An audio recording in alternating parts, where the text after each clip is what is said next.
Good morning, everyone, and welcome to day 32 of the Saratoga Meet, also known as Travers Eve. This is Talking Horses. He's Jonathan Kinchin. I'm Andy Serling, and it is an absolutely gorgeous day as we lead into what's going to be a tremendous weekend of racing. Yeah, it's been beautiful. It was beautiful last night. I got to wear a little hoodie out. Should have had that hoodie when you were on the show Wednesday, my friend. It's freezing. Yeah. The most annoying part about it was that when I walked on set, you looked at me and said, "You're going to freeze."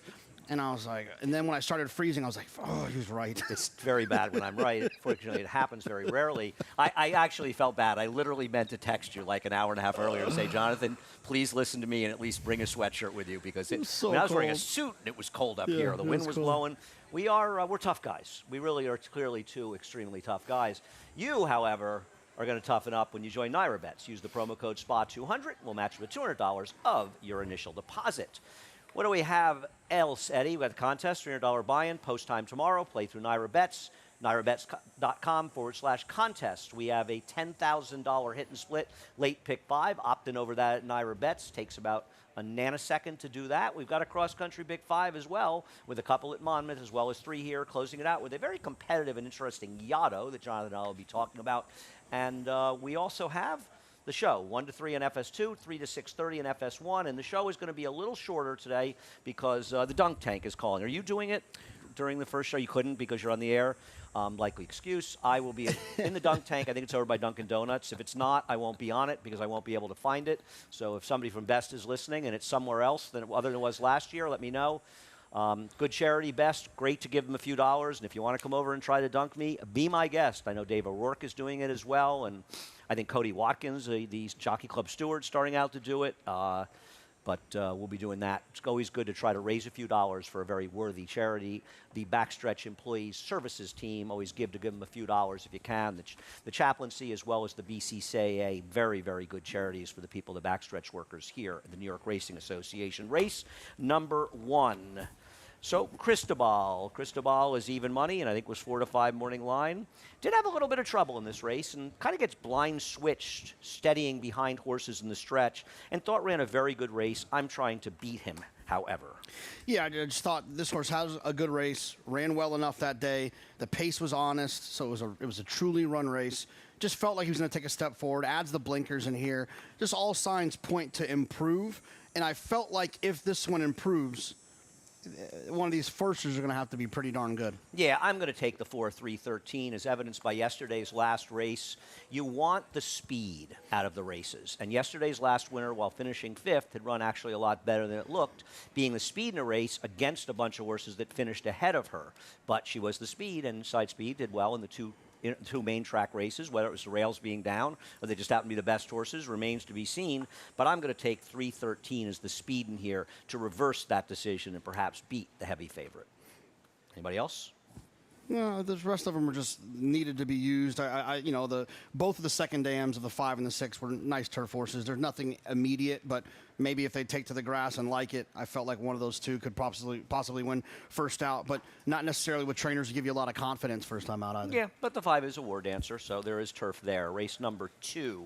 We'll take a look at Tricky Temper winning the Union Avenue last year, and I think she showed with her second place finish in the Johnstone. Yes, she was on the moderate pace, but she kind of returned to form, and she does actually have the look of a horse that might really like it up in Saratoga, and if she can get back to that good form, which she evidenced last time, she might be too good for these horses. Yeah, the pace was slow last time. I think sometimes good horses, when paces are slow, can sometimes be compromised. Like some of their weapons is going a little bit faster. It's where they can kind of get a better performance. I thought she ran well enough in here and was one that I wanted to have. Even if you try to get creative and cute in here, I thought it was a little bit of a struggle. These horses are going to have to take 10 to 15-point jumps to try to beat her if she runs her race. I don't disagree, and that's the problem with Caress. I'm going to try to get our friend Reagan Swinbank's Caress in there. I think she's improved. She's not really fast enough, but she does feel like the speed. And when you look at Maggie's Palace's last race, that incredible win from way, way back in the slop on Belmont Stakes weekend, this was quite a run, but she just doesn't look like she's going to get the same kind of contentious pace, and these are better horses. But this was some race she ran. Yeah, when you have these deep closures like this, it's always dependent, right, on the pace kind of coming back to them, and it just I didn't see where that was going to happen here for Maggie's Palace. It just feels like when she's run her good figs, she's gotten fast paces to run at, and even those figures may not be good enough to win here, and it also doesn't feel like she's going to get a demonstratively fast pace. Race number 4, the Seeking the Ante. I am going to look forward to betting against the 3 Iron Orchard. I have her second, but as we take a look at her race, my problem is I know the 5th place finisher did come back and improve 13 points, but man, Birch Run has run 2 stinkers since that race, including yesterday. Dolce Vino not looking that good, and I just kind of wonder if this is a race that's a little bit dressed up, and I'm going to try to beat this filly. I wanted to. I think you probably know that I wanted to. I know you did. I know that you did. I did. I wanted to, but I just couldn't. I just think this one's better, and I think it was probably a smart move. They probably entered to the Adirondack. They said, let's just wait a couple weeks. I don't blame go them for the New York bred situation. Even with the 5, I tried to get cute because the 5 ran a fast number last time. Her last race. But I just didn't see a scenario in which Iron Orchard didn't win. I think that the rail and speed were good in the Shakti race, and I think the racetrack helped her a little bit. On the other hand, the 2nd place horse came back and won, improved 13 points. The 3rd place improved 12 points. And I agree, she has that last time was the time look at 6-1 in this year, a horse that my friend David Aragona liked that day. I'm just not sure she's not okay. And I think a lot of people are going to look at her and say, 6-1, Jenna Antonucci, et cetera, et cetera. Jenna's having a very good meet, number 1. And number 2, she ran, and I'm not, Timeform US, by the way, does not like the Iron Orchard race because it was a slow pace. Yep. And has this, if you look at Timeform US, the 1, the 3, the 4, the 5, and the 6 are all very similar. Yeah, I mean, I think the 1 and the 6, the 2 Rapoli runners, I think are interesting because their debuts were visually impressive, both, but the figures weren't that fast. I agree, but with Angel Gift, it's not really the stumble. It was pretty minor. I think it was more she ends up chasing Mythical, and that's not the trip she wanted. I mean, it's just sort of the way the race fell in her face, but I don't think that's what she wants to do, and I think in this race, breaking the rail, Irad's going to come from a little bit more off of it, and I'm not convinced she can win, but I think she's going to run a lot better today, Jonathan. Yeah, look, I said I wouldn't be shocked. The other 2, the 3 and the 5, just those 2 races are just faster. Well, and if they improve off of those, but these 2-year-old races are tricky, though. I mean, these horses will take jumps up. I'm betting Oriole Way, and it's no longer because of the Orioles, because my friend doesn't have the Orioles anymore, so I've moved on. The 2nd place finisher, plus 25. You look at the 3rd place finisher, ran a 50 or 51 buyer, a 15 buyer, and then went down 15 points, and then ran a much better race the next time. I think there may be an argument that this is a better race than it looks. The other speed was 4-5 and finished 6th in here.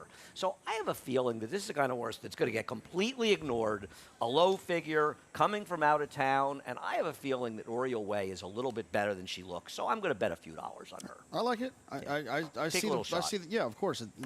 She'll be ignored, that's for sure. She will be. We'll see what happens in the Seeking the Ante. If I'm not correct, I think our good friend Richard Migliori wrote, it's not Seeking the Ante, Anti-Spend, who was either the dam or the foal or not. All right, race number 4. Race number 4, my goal, and you're on the same plane as I am, is to bet against this horse, Quick Hammer. Sorry, Linda, but I always kind of wondered how this horse got so good. Now's got to go a mile off the layoff in here. And also, with Best Bet in here, he's not going to have some easy time on the front end, and I think he's always going to take a lot of money that could be very vulnerable. Well, here's the thing with Quick Hammer. Here's the thing. Quick Hammer has... The first here's the thing. The first here's the thing. Yeah. Quick Hammer has a few really good races that absolutely win this one. But if Linda thought this horse was going to run one of those really good races... Probably not in for 12.5. Probably not in for 12.5. So my guess is they're going to run the bad races, and the bad races make this horse very vulnerable. Doesn't he have to deal with Best Bet, put him away, and hold off the other horses? And I think, obviously, the other 2 horses here are Bold Endeavor, who is off the claim for Oscar, and I don't love horses claimed away from Milk Cake Cantermachi, and Peak. And I'll take Peak. You go in the other direction. Yeah, I just felt like for Bold Endeavor, the slight little cutback would help a little bit. This horse has numbers that are right in the mix. You're right. I'm not a fan of horses taken away from the Cantermasis, but I do think this one will run well. And the figures are right in that arena. Tactical, ran well going 9 on a sloppy racetrack. Comes back here off of a little bit of a break. I like that horse. Totally logical horse. I like Peak dropping back down. I think Rob just got a little bit, it was Rob or the connections, a little ambitious last time out, in way too tough in that spot. And now this is just a more realistic level, I think, in the second off the claim for Rob Falcone. We good? Yeah, let's hit Race it. number 5. I like race number 5. I'm getting ready to get buried in this race, and I had to dig deep to find a replay. And I'll show a replay of my second choice and your third, and that's Tarpulin, coming off the claim for Linda Rice. I thought he ran okay last time out. He made that first move. It just didn't really work. Brave Buck was too good for these horses. On the other hand, I don't love claiming away from Brittany Russell. Claim from 18%, $1.63. So the numbers aren't terrible. I don't know. Tarpulin has never really done a lot for me, so I'm going to try to beat this horse as are you.